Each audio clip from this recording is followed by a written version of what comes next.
భారత్ దక్షిణాఫ్రికా మధ్య జరిగిన రాయ్పూర్ వన్డేలో సౌత్ ఆఫ్రికా విజయం సాధించింది. టీమిండియా అందించిన 359 పరుగుల లక్ష్యాన్ని మరో 4 బంతులు మిగిలుండగానే సఫారీలు ఛేదించి విజయాన్ని సొంతం చేసుకున్నారు. టీమిండియా బ్యాటర్లు రుతురాజ్ గైక్వాడ్, విరాట్ కోహ్లీ సెంచరీలు వృధా అయ్యాయి.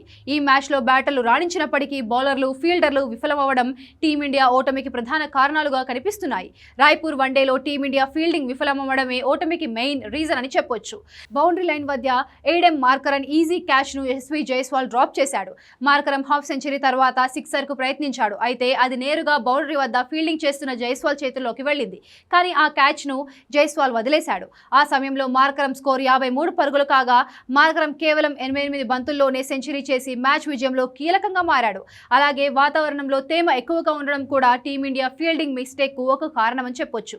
ముఖ్యంగా బౌండరీ లైన్ వద్ద బౌల్ని అంచనా వేయడం భారత ఫీల్డర్లకు విఫలమయ్యారు. దాంతో అనవసరంగా పరుగులిచ్చారు. రవీంద్ర జడేజా లాంటి ఫీల్డర్లు సైతం మిస్టేక్ చేయడం సౌత్ ఆఫ్రికాకు కలిసొచ్చింది.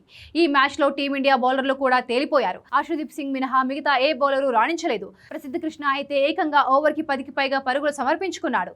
హర్జిత్ రాణా కూడా 7 పరుగులిచ్చాడు. వికెట్ టేకర్ కుల్దీప్ యాదవ్ 10 ఓవర్లలో 78 పరుగులు ఇచ్చి ఒక వికెట్ పడగొట్టాడు. ప్రసిద్ధ కృష్ణ 8.2 ఓవర్లలో 85 పరుగులు ఇచ్చి 2 వికెట్లు తీసుకోగా హర్షిత్ రాణా 10 ఓవర్లలో 70 పరుగులు ఇచ్చి ఒక వికెట్, హర్షదీప్ సింగ్ 54 పరుగులు ఇచ్చి 2 వికెట్లు తీసుకున్నాడు. తొలుత బ్యాటింగ్ చేసిన టీమిండియాకు విరాట్ కోహ్లీ, రుతురాజ్ గైక్వాడ్ సెంచరీలు అందించారు.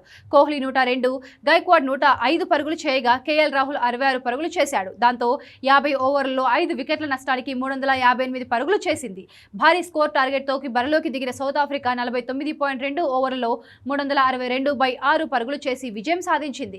ఏడెన్ మార్కరన్ 110 పరుగులు చేయగా మాథ్యూ బ్రిట్కి 68, డివాల్ట్ బ్రేవిస్ 54, టెంబా బౌమా 46 పరుగులతో రాణించారు.